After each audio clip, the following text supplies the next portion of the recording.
Well, I'm overnighting in Adrian, Texas. It's right on historic Route 66, and the RV park is called Midpoint Campground. And I asked why it's called Midpoint, and it's actually the exact middle between Santa Monica and Chicago. So it's right in the middle point of historic Route 66, or 40. And it is a tiny, tiny town. In fact, I'm standing at one edge of the town, and I can see my RV parked on the other side of town. Very small. That's the post office over there. And there are signs of life. So this town is not totally dead.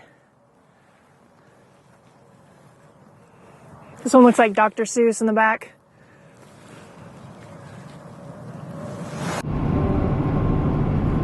One more day of driving before I make it to Albuquerque, and I'll be there for a few weeks. So I can't wait to settle in again, relax, recuperate a bit, and, catch up definitely on school and work. Oh, and then Pearl, oh my gosh, I had to take her out. I don't even remember, 4 or 5 times last night. She had diarrhea. Oh, poor girl. It was down to 25. So it was not comfortable to get up. I mean, who wants to get up in the middle of the night and go out to, let your dog go to the bathroom, much less when it's 25 degrees out. But we survived, and we're making our way west. I'm really excited. I've kind of made an agreement with myself. You know how, you have intuition and feelings, what feels right, what feels wrong. I'm going to try more to listen to my intuition and not let my brain jump in there and start, tick, making calculations and things. I'm going to try to follow what feels right. And right now, darn, it feels so darn good to be going exactly where I'm going right now. So I have a lot of uncertainty of, what the rest of what further down the road looks like. But I know I'm going to trust and have faith that the clarity and the solutions will come. So I'm kind of enjoying a little bit of practicing trust. Trust that things always work out and all that sort of stuff.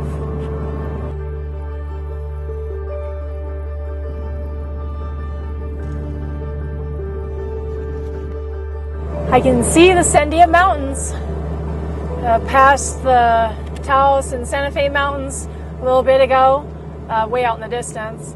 And I can see the Sandia Mountains up ahead. So getting close to Albuquerque. Oh, I'm a little weary after 3 days of traveling. I'm tired.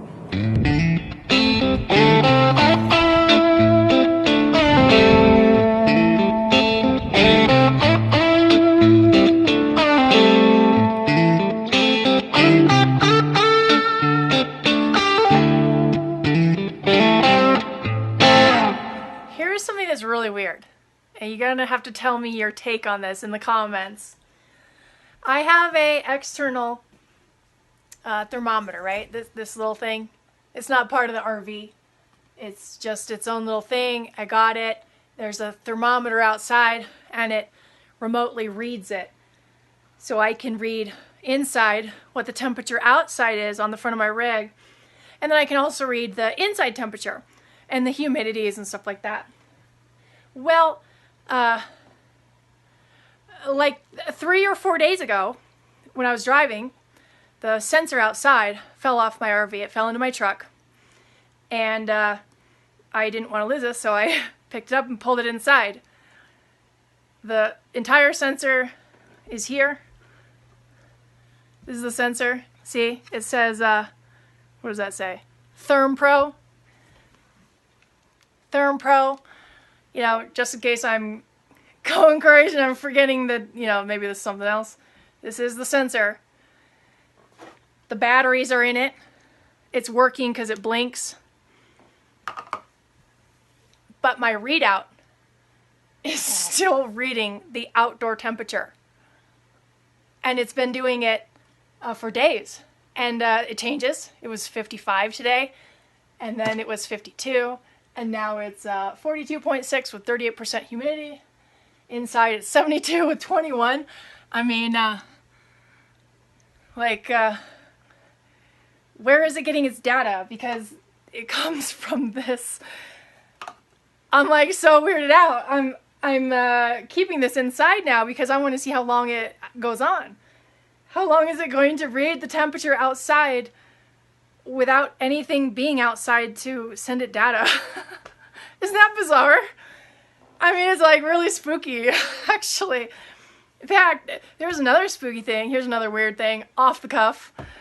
So Pearl had diarrhea the last couple nights.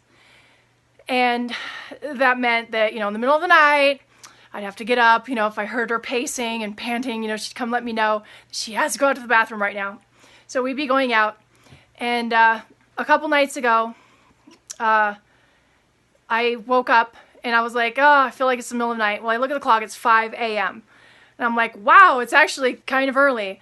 It's kind of like morning time, right?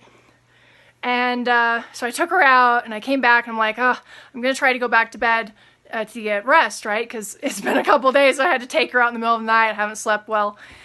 And so I go back to bed, and then she wakes me up a little bit later. She has to go out to the bathroom. And I didn't look at the clock when I got up. I just took her out, and I came back, and I'm like, wow, it's got to be like, 6:30 or something. It was 4:30. Okay, I swear, I know most people are going to be like, oh, you were sleeping, you were tired. But I know I saw those numbers.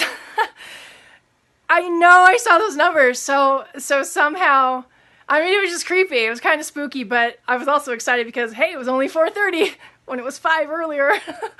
So that was really weird. A couple of weird things going on. I don't know what the heck.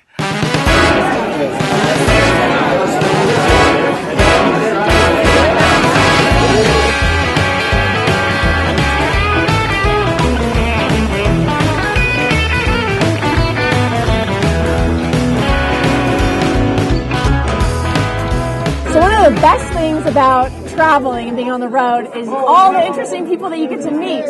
So I'm here with Tamara and her husband Daniel, and they're parked right across from me. And Tamara watches the videos, so that's pretty cool. Anyway, we're hanging out at Molly's Bar. It's like a total dive bar, but actually a really good one. And it's down in T. Harris. And we're watching this awesome band that he actually played with, like in Japan or something. No, I know I'm not saying it right. in California. Oh, in California, okay. The bass player did an album with actually. Okay. But yeah, he's a musician and she's an artist. So, very interesting people.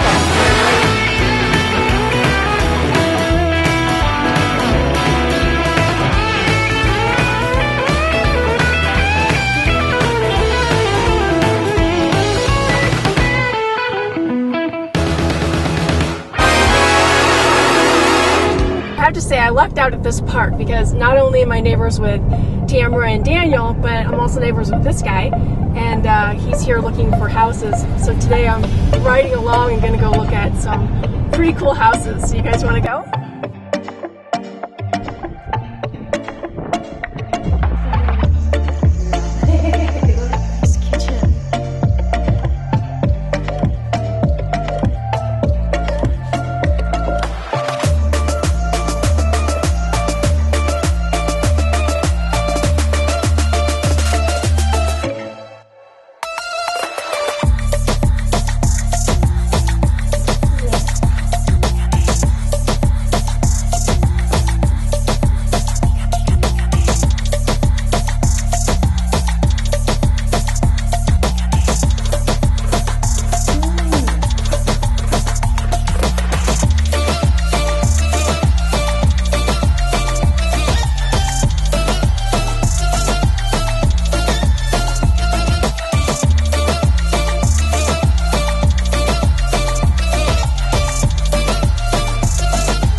So Daniel and Tamara have a 1992 Prevost. It's a pretty cool rig, but check out this generator on it.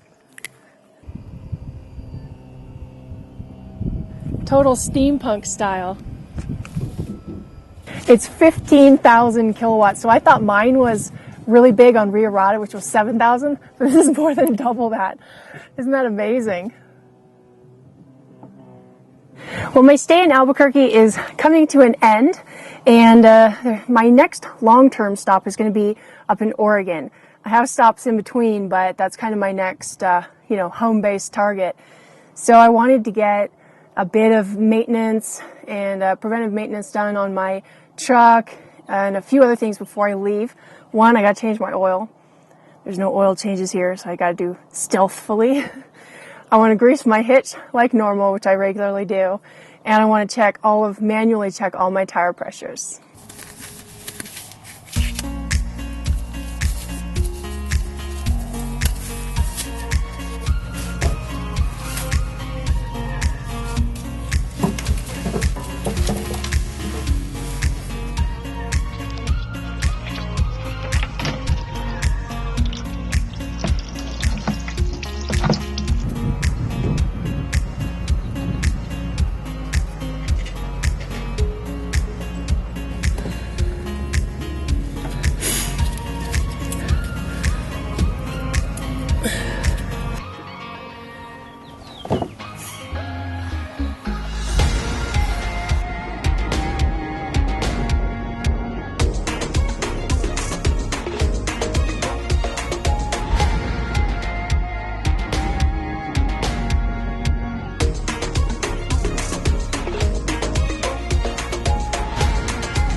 I want to thank all those folks out there who have chosen to support the efforts of this YouTube channel. You can become a supporter by going to patreon.com/Pippenings or by shopping from the Pippenings merchandise shop, which can be accessed in the links below this video. Thank you for joining me on my journey, and happy trails.